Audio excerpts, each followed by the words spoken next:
Hello, everyone. It's Eric's back from holidays. I hope you had a good time. Trying to catch up with all things AI. Yeah. So we didn't have an episode last week, and we've had a lot to talk about, or we've got a lot to talk about. And Eric, maybe you can tell everyone what we're going to talk about. Yeah, we've got Claude, who can work with Excel files and Word docs. We've got Sam Altman talking with Tucker Carlson. How could you forget his name? We've got Sam Altman. This is a woke conspiracy. Sam Altman talking with Tucker Carlson. We've got the general news for AI. We've got, can you make animation with AI? Is it good? Is it bad? We've got the slop apocalypse for podcasts. Really interesting. Yes. I think we got a different point of view on the slop apocalypse that might be unexpected. Yeah. So a lot of things to talk about. Awesome. Well, let's get started. Yeah, let's get started. So first thing I wanted to talk about was just Sam Altman's interview with Tucker Carlson, which I thought I would kind of hate, and partly at the beginning because he starts off the podcast like this. Of course, thank you. So ChatGPT, other AIs can reason. Seems like they can reason. They can make independent judgments. They produce results that were not programmed in. They kind of come to conclusions. They seem like they're alive. Are they alive? Is it alive? No, and I don't think they seem alive, but I understand where that comes from. They don't do anything unless you ask, right? Like they're just sitting there kind of waiting. They don't have like a sense of agency or autonomy. It's the more you use them, I think the more the kind of illusion breaks. But they're incredibly useful. Like they can do things that maybe don't seem alive, but seem like they do seem smart.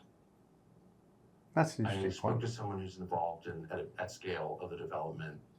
So there's that where Tucker Carlson kind of what I didn't like per se is that he then kind of takes that and goes into this. And the subjective experience of using that feels like it's beyond just a really fancy calculator.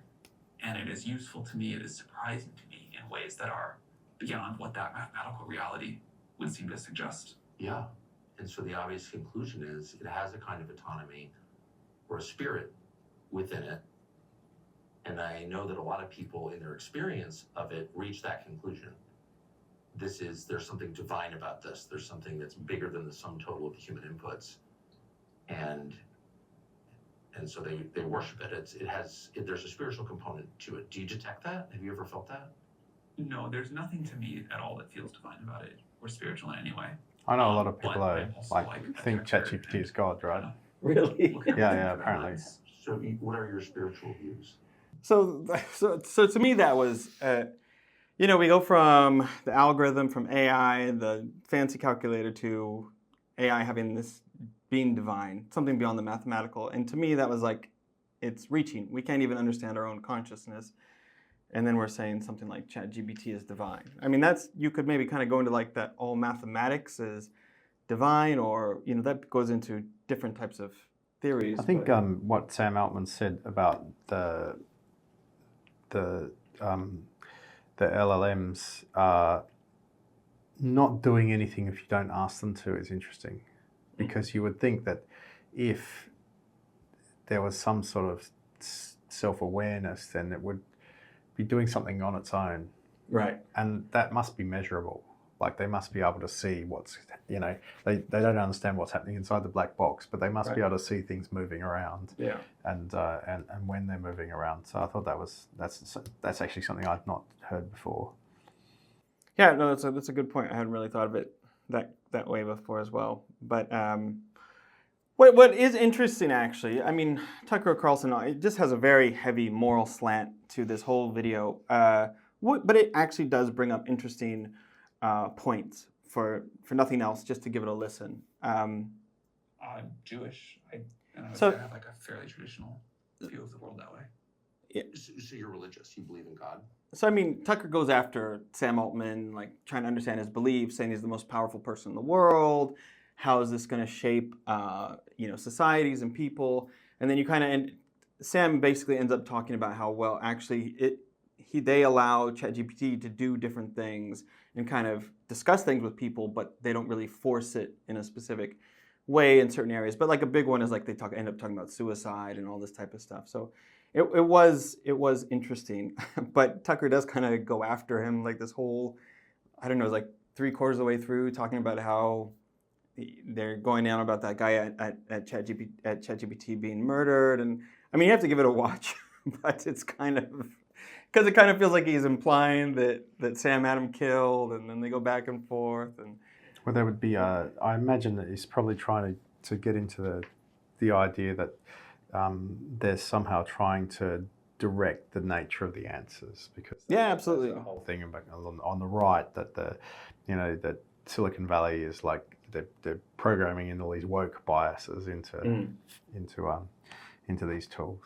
Yeah, and Sam does address that. He says, yeah, we do have this document out, and because even that was actually I think that's the whole thrust of Tucker's thing, which is saying like, we want to see everything. If you're gonna like tell everyone how to think or shape how people think, what is that meaning, or how is that done? What is the sort of paperwork on it, so to speak? Which is like, at one point he's like, what are the names of these people that are influencing the ChatGPT? Yeah. So they can put their addresses on the internet and then and have their followers send them death threats and it's like, hate mail and stuff it's like like, that. why do you want? Yeah, exactly. Why do you want their names? But he did make this interesting point where it's like, in religion, we know it's all out there, right? You can go take the Bible, you can read it. Obviously, there's a lot of interpretations. Basically an interpretation for every person on the planet, but it is out there, it's open. So I thought there were some good points. So it did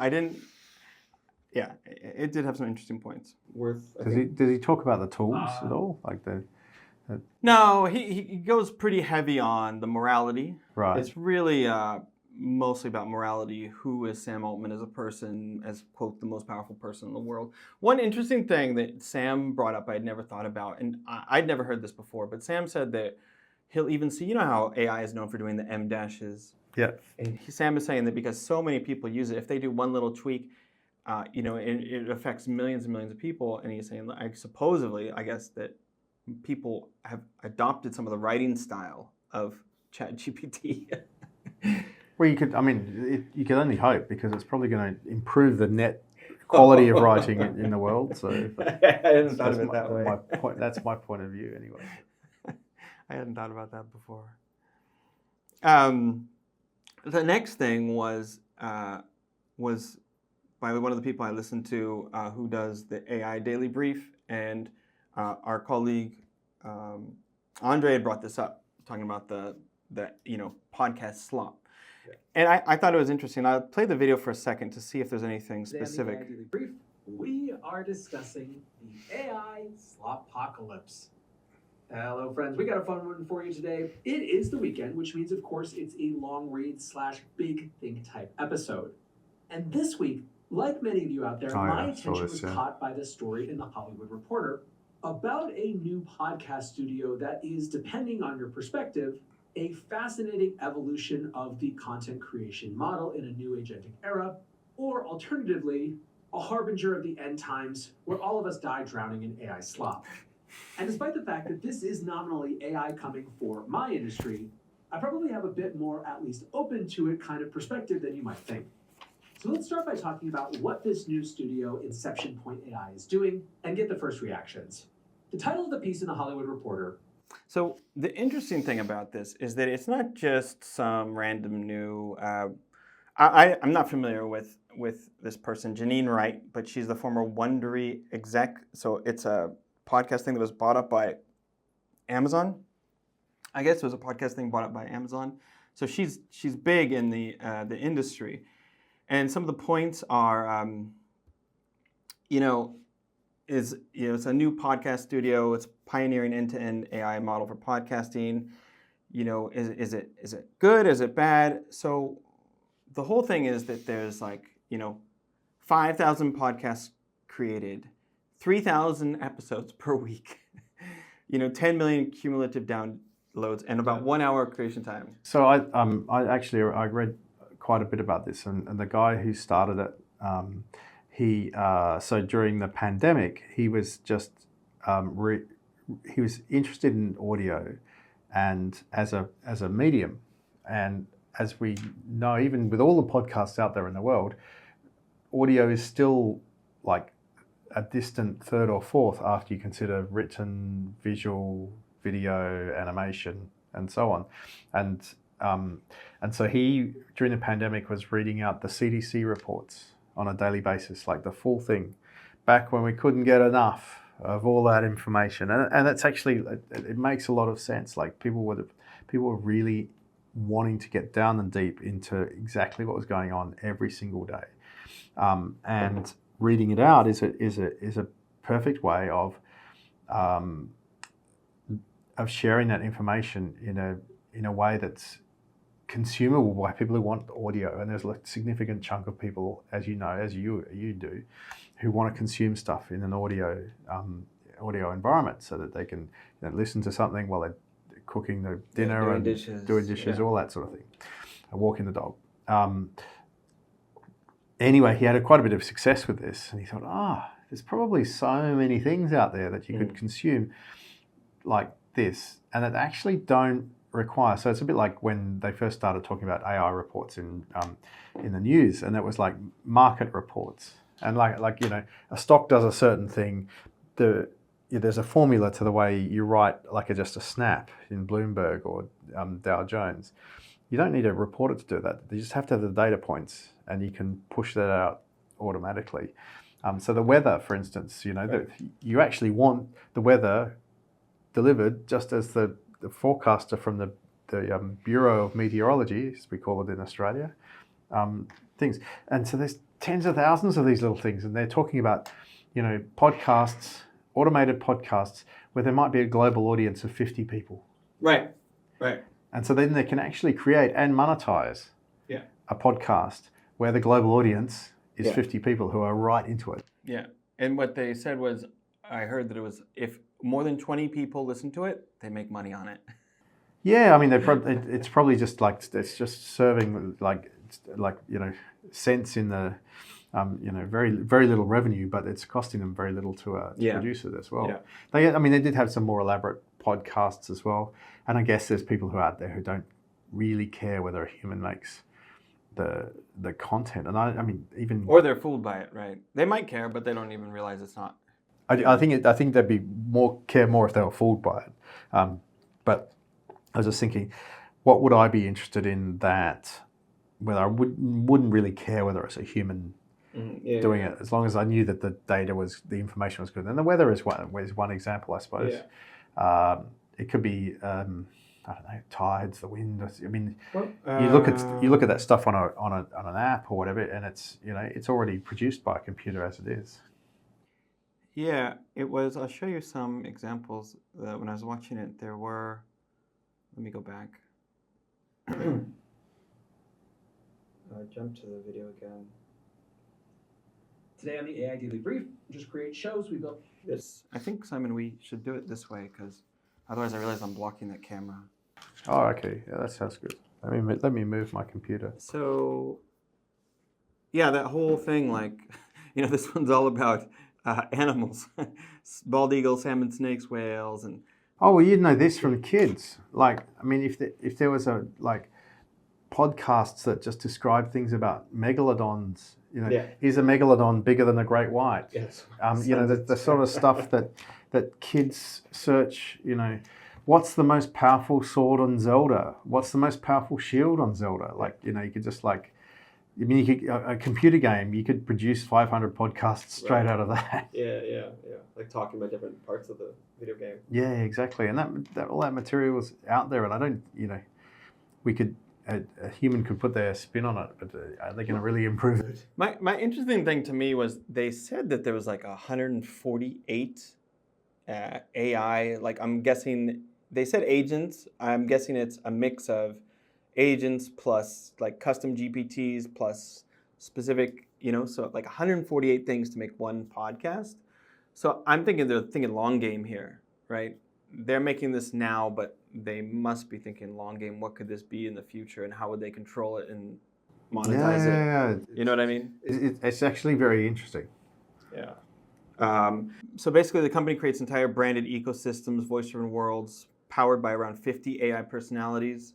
And they fine-tune those people. So one of the, yes, the idea is that production cost is about $1 or less per episode. Yeah. And I mentioned that they're using all those different tools to make the episodes more compelling and more interesting. I'm already using ChatGPT audio things with kids. So like if I look at the answer and go, oh, that's reasonable. Play it to the kids, explains like simple things like that. I've been wondering about this with the Notebook LM. Like, it already produces a podcast. Right. For every query you do. Right. And when you listen to it, it's like, it actually sounds quite reasonable. Yeah. My only concern on this stuff, and because I've also listened to a number of the Notebook LM podcasts, is that there will be things that they get wrong. So my guess is that these podcasts, if they're sold as like fictional, fine, right? Yeah. But I'm sure there's errors in these things if they're getting them out that fast. I mean, I don't know. Are they doing some sort of fact check on it before it goes out? Maybe that's part of the agent system. I have no idea. Yeah, you'd have to hope so. But it was one of these quotes. It's all AI slop though. 100% no real hosts, no real guests. What are we doing? So.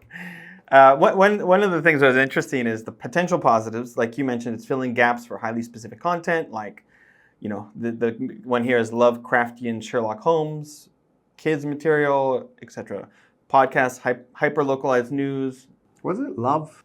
Lovecraft is a author of a story, right? And so they're saying they're mixing Lovecraft with Sherlock Holmes. So it's like you get two things that haven't been really made before, and you turn them into a podcast. Oh, that's fascinating. So you have all these niche things that you can create. I thought about this a couple of years ago. It's like these tools, that's like being a DJ. So it's like taking tracks and putting them together in new and interesting ways. Yeah, exactly. And so doing that with, I guess it's H.P. Lovecraft and then Sherlock Holmes. So you mix it together. So yeah, offers alternative paths for struggling local news outlets. The challenges though, so Nathaniel Whitmore was mentioning that there's a worsening discovery problem. He's saying it's already hard to get podcasts going, right? To get noticed, like majority of everyone will make podcasts, they'll die after 3 podcasts, no one ever sees them. So now that you flood it with like 30,000 Does this mean we're on our 4th podcast? Yeah, we just are making these little we're like already podcasts. We're already ahead of the race. Yeah. Confusion about real versus AI, because he mentioned that as he's listening to it, the hosts talk as if they're humans, like with memories and experiences. And then basically again this massive increase of available content makes us dependent on this algorithm to find us stuff, giving more and more power to the algorithm to actually help us find what we want, which we may or may not want, basically, because there's too much. Yeah, I mean that I can see how that would be a problem, and a bit like the internet was before the LLM started doing in search, because it was getting to the point where as far as I was concerned, the internet was broken. Google search was broken. When you were trying to find something, you just got a whole bunch of SEO optimized crap. Like if you were just trying to find out something like genuine, there's a term for it, the enshittification of the internet. Enshittification. I guess it goes in a cycle, I guess, right? Because originally it was you couldn't really find stuff. Google comes in, helps you find stuff, and then it slowly gets bad, and then AI comes in, helps you find stuff. But the good point is that we do. It seems like audiences and human audiences, which is the only one which is still marketable at the moment, do sort of, like, to a degree, seek quality, and switch off when it just becomes too much nonsense. Or too much. But that does get me thinking though, like those algorithms that already know about all the reactions, like even Facebook is using it in the advertising, right? What choices humans will make. So, in the future, will it just be these very hyper-personalized things that will know how you're going to react. I don't. I switched off all of that. I'm ad blocked up the Yahoo, and now all I get is ads for Tai Chi. Gee. If I want to So live, you poor basic want to stuff. live to 100, I'm going to take Tai Chi. So why it might fail, it's the wrong form factor, mass-produced niche content may struggle against personalized generative platforms. In fact, Nathaniel Whitmore says, like, I'm not even worried about it. People want real, authentic podcasts. It'll still be a thing. This is more like a niche, like if, I just get lost in certain material. So Well, Diary of a CEO is selling out in Singapore, I think this week. He's doing a show in Singapore. He's doing live shows. Oh, really? Yeah. He created an AI podcast, an AI episode. I never listened to it. All right, there you go. But anyway, but there was big backlash on it, right? Okay. The next one I'll talk about is Nano. Anyway, so I think, sorry, before we go on, I guess to me that's really interesting, right? Because it's that whole conversation about AI slop. What audience is it for? Do you do it? Do you not do it? Do you hate it? Do you love it? And I think right now we're definitely, at least Nathaniel Whitmore's like, definitely the human, the human version that's interesting, that's unique, will win out, no doubt. He thinks. Yep. But at the same time, these guys will probably still make a buck, even though, making 1,000 podcasts a day with 20 people, 50 people listening. And I am interested in the long game on that. So the thing that we talked about actually for our AI Weekly and kind of really focused on this last week was this video talking about how we can potentially use Nano Banana for animation. Does it work? Is it good? Russell and our key motion graphics designer animator came in to talk about it at the end. But I'll just show you really quick some of the stuff. Most of this is basically, Nano Banana is, I wouldn't say it's a great for creating stylized images, but what it's great is for editing existing images. Yep. So I could take this image of you, see it in here, I can change your shirt perfectly, like put on a yellow t-shirt. Done. Yeah. Right? So the idea is you could kind of use start and end frames with some of the AI tools. I had tried creating motion graphics with AI before, but Nano Banana helped finally crack the code. I was able to make this custom lower third name card animation. That was the easiest, but I also figured out a bunch of different styles that would apply for different use cases or niches, like for explainer videos, data visualizations, the parallax documentary style, educational diagrams, and even this pretty complex map animation, which used to take days of highly specialized work.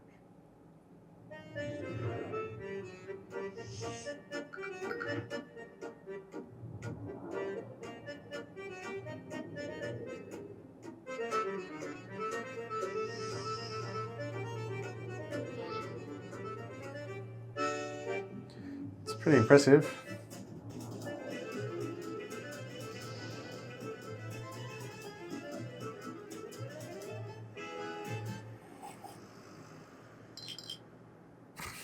I just go through really quick what we ended up talking about. But there's a lot to get in here. But in this video, if you're interested, he goes through and breaks down how he did every single one. The irony is that the bit at the end we're also used to now that doesn't surprise us, but that's actually would have been the hardest possible thing to create from an animated point of view. Yeah, the visual at the end. So potentially it can be an enhanced efficiency, right? I can get this done. I can come up with this idea. Basically, he said he got it done in an hour. He could do it slightly faster. It probably took him closer to 2 hours trying to get it all right. But it's you can use the AI tools to make it. You can use it for social media, and that is VO3 got released to do vertical recently. The negative is that, and Ruslan from our team jumped in on this, and he's like, well, it's questionable quality. For him, it feels like a TV animation, not like a high quality animation. He's in his mind, this is not production quality ready. It's unpredictable, and this was an important one in the sense that when you saw him break down how he did it, you did feel like there was a bit of chance in him getting it done right. Certain things would work, certain things wouldn't, right? Well, that's the whole problem. You couldn't story. It's not like a story. It's not scripted. It's kind of unscripted. Yeah. How it works. We're going to create this animation. Not sure how it's going to look, but Yeah, so that was the idea that like if we actually use this to give it to the client, if they came back and said, oh, I want to change the size of that, now it might be really hard to control it. Or vice versa, Ruslan said, well, for example, he'd created something for a client and now they wanted it bigger. Well, since he had all the working files done exactly the way he wanted, it was easy for him to expand it and change it to a new resolution. Yeah, I see. Right? Yeah. So AI doesn't always make things easier. Yeah, but maybe changing the color might be different for branding issues, that sort of stuff. Yeah. But fascinating. Yeah, so it's not that he even mentioned that like, well, maybe in the future I'll be an AI motion designer, but he feels like at the moment it's not production ready yet. More like we'd probably use it for prototyping, or his feeling was that we create something really nice, something high quality, and then put it into something like Runway to animate it a little bit versus sort of creating from scratch. Yeah. And I think that sort of echoes my feeling about certain things too, right? Like AI can do really well when you give it a high quality element to work with. Yeah. It's going to keep getting better though, as we know. Yeah, for sure. So basically he's saying that we still have to use the other tools to get things done. So that's kind of the kind of general kind of key things I talked about this week with the team. But some of the news that I can talk about that was one thing that was interesting. I don't know if you saw it the past week, but there was all this idea: are we in like just an AI bubble? And maybe that was the case, but people are saying, oh, I don't know, did you see that report where AI isn't being effectively implemented in businesses and that type of thing? Isn't being. Yeah, meaning it's not quite working. But what that really shared was that, but that doesn't mean the application itself isn't working, but the people and the processes aren't necessarily getting AI flowing in the companies. And the investment in AI is still huge. You say AI is in a bubble, but like people are not backing down. Like, it takes a long time for these things to actually get through it's an innovation. And there's this law, what's the law of the diffusion of innovation, something like that. So basically, you got your early adopters, they're all over it. You've got your the next phase, which I think are the sort of the innovators, the people who sort of aren't first, but they're all over it because they recognize the opportunity. I can't remember what the percentage is, but that's probably 15% of the population. And they're all very excited about it. But the next group, which is the sort of the early majority, takes a long time to convince. They're the ones who are going, not so sure about this. Is it going to take over, I'm going to lose my job. And there's a lot of negativity in there. So I think there will be a lot of institutional barriers to AI actually getting rolled out very, very quickly. And we see it in our own company. I mean, I think most of us are all pretty excited about the opportunities, but there are threats as well. And that's one of the things we were talking about with Ruslan on that call, for instance, about, like I would be, if I made my whole life as an animator, I'd be like, oh, geez, what's going on here? I think one of the things when I think about right now, the user experience of AI is, if I'm just on ChatGPT asking a simple question, it's very smooth and clean. But me using AI in my company and using it to do different aspects is still fairly rough. You know what I mean? But I think any of us who use it a lot see that it's getting better and better, and just know that everyone's working to try and make that experience smooth. And once it becomes smooth and more powerful, I think yeah, exactly. It'll be everywhere. That's right. All the early majority just lose their jobs. And the late majority, they lose their jobs. And the laggards, well, they didn't pick up a computer anyway, so. Big one was that Claude came out with file creation. Claude's pretty powerful in this already, in the sense that they can, if you Claude Code or whatever, you can already have Claude interact with files on your computer if you're naming them specific ways. But now Claude can actually create and work with, Microsoft stuff, Docs, Excel. Even today I had Claude working on an Excel for me. Previously it couldn't read Excels, now it can. Oh, right. Wow. So instead of giving it a CSV or TSV, which I didn't even know, like tab, it was like, oh, give me an Excel. I can read that. I haven't been given the access yet to create Excels. It's a beta feature. I don't know when I'll get it, but I have already seen other people have it. So this is big for enterprise, and even Microsoft is working with cloud now on their Claude, you mean? Claude on the Microsoft 365 suite, whatever it's called. In this month also, Claude introduced the memory feature. So ChatGPT has had this, but as I understand it, Claude, I turned it on just like yesterday. You have to ask it to go through your memories. Right. Otherwise, it will default it won't. And I kind of like that, actually. Sometimes I love that ChatGPT is just kind of checking all of the history. But even with ChatGPT, I'll put on thinking mode and say, please go through all my chats and think about this. But Claude is by default making you do that. Yeah, I got ChatGPT to do a deep research on everything I talked to about it the other day. It's like, who am I? Basically, I was asking. Was it insightful? Yes, it was actually, and I was using it just yesterday to really sort of analyze our rationale as a company and my rationale for starting the company and why I did it, and sort of I wanted to really examine the company's purpose statement. It was super useful for it, and it was like a thinking companion. So I was working through, and it's suggesting ideas that are complete nonsense. Oh, really? As well as, or not nonsense, but like just not there, not right. Yeah. But it was like having a great meeting with a few people, and we're kicking some ideas around, and obviously not all of it's going to stick, and I've still got to make the decision in the end. Yeah. It was a good process and quick. Yeah. And it was also able to draw in all of that memory. Yeah. Which I was just kind of surprised about. Right. No, how much it took in, it took in more than most people I talk to. Yeah, of course. Most people are. No, of course. I think absolutely there. I've done that a couple times too, and it's been really insightful. And then generally when I'm working in ChatGPT, sometimes when I'm working on stuff, it'll just bring up things. It finds things that were relevant that I hadn't even thought about. I'm like, that's really cool. You've forgotten about. Yeah, you asked me about this exactly. last I'd month, love to see this connected to that. So it's really interesting.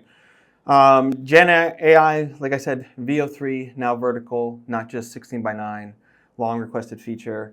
Crea has come up with some new stuff. I don't know if you have heard about this, but Seed Dream, it's basically considered better than VO3. It just can't do live voices. Right. Okay. So if you were specifically just trying to make a really nice visuals, and like let's say you had VO running over the top of it, you could probably just use this instead of VO3, and it's cheaper. Also, Google went down by cost by about 50% on VO3. Interesting. Yeah. I thought they were going to be putting the price up. Yeah. So VO3 Fast has gone down by price in half. Do you think that's because of the competition? That like this is pretty. I think it's competition, and I think it's also just it's how the models are running. People know now that models are getting smarter faster, and they're cheaper for the companies to do. So you've got to be. But yeah, I did think about that. Like, when will companies just keep the price high so they can make back their losses? Well, I thought it had already been going on, because I keep seeing this, like Google's pitching our enterprise pitching a higher version for our enterprise, which is kind of a bit annoying, because I thought we were paying the top tier already. It's like they've just created one that's even more expensive. Oh, the Ultra. Yeah. Probably. Well, that's the Ultra I want to try, but it's super expensive. But that's because you can do all the video generations. Yeah. But to give you an idea, you can do you did Google Ultra, you could do like around 1,000 VO3 videos fast. Yeah. Which before was not possible. And VO3 you can also add reference images, which we've seen before in other AI models, but the idea where like, hey, I want the scene to look like this. Yeah. So anyway, in general, Google's is seen, right? It was behind, but now people are saying like, wow, they're pretty powerful. And I think we saw this just back in Google I/O, right? It's like Google isn't behind it anymore. They're straight up there contending with everyone. Who knows what ChatGPT will come out with first. But so HubSpot's loop marketing and AI verse strategy for engagement, the idea is that You contextualize, you craft the brand story, use AI to help you refine why, make the core message, adapt messaging for different audiences using data, amplify, distribute content across multiple channels, learn and repeat, analyze performance, refine for the next cycle. So more of just this cycle, and because people can get right to what they're looking for potentially nowadays. Yeah. This context aspect of storytelling is really interesting. It's become so much more important to be always contextualizing everything these days, and it was never a thing so much before. So, generate entire campaigns from simple briefs, landing pages, emails, social posts, and suggested images. Of course, that would need verifying, but AI-powered emails, one-to-one personalization for marketing based on CRM data. I mean, that's what you've seen with HubSpot and with Salesforce, right? They're trying to really make that personalized stuff. And then smart segmentation, AI-driven audience builder finds high intent segments and suggests targeting.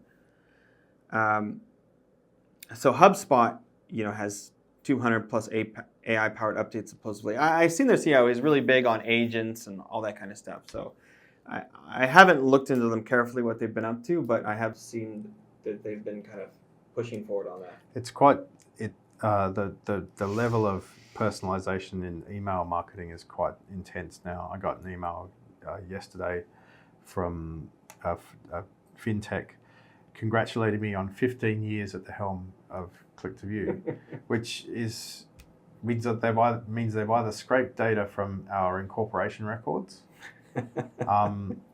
or LinkedIn. I can't remember what my job title was when we started the company, but it wasn't the boss. But either or, they've managed to, and it was enough to get my attention and read a couple of paragraphs. Normally I'll delete everything, because I assume it's just AI slop that's coming into my inbox. Don't even read it. But this actually just got through the filter a little bit, and so they're getting very good. So I'll talk a little bit about Microsoft. So different AIs for different jobs. Microsoft's approach plan to use anthropic models. I mean, this is the idea that, I do this all the time, right? I use different AI models for different things I'm trying to accomplish. So Microsoft right now is planning to use anthropic models with Claude AI inside Office 365 Copilot alongside OpenAI models for specific tasks where Claude simply performs better. Yeah. Some see this as them hedging away from OpenAI, but also, me personally, I know that Claude actually does really work well for this type of stuff. Yeah. So it could be both. And different AI models excel at different functions: financial automation, presentation design, content generation. And then there's always this discussion right now that a lot of times people are going for the best performing AI models. Doesn't really matter how much they cost, but as choice increasingly gets better, then it will matter about if we can afford it. You know what I mean? If we use it a lot, right? Yeah, it already does, I think. Generally speaking, I see this come up a lot in my research with Singapore, and that basically Singapore is putting a lot of money into AI, and they're putting a governance framework for AI, like how it should be used, and then there's a large market growth for AI. So I think Singapore is a great place for AI, according to AI. And Singapore. Yeah, and Singapore. Thank you for watching this far, everyone. We have a newsletter which is called Creator Weekly, and it's on Substack. So if you look for Creator Weekly by Click-to-View on Substack, you'll get this and a whole lot more. It's out every Thursday morning. So please do that. Please hit like and subscribe. I should have said that at the start of the video because I realized that probably nobody's watching except Mum. Thank you, Mum. But hit like and subscribe, and as I said, thanks Erik, and thanks everyone for watching.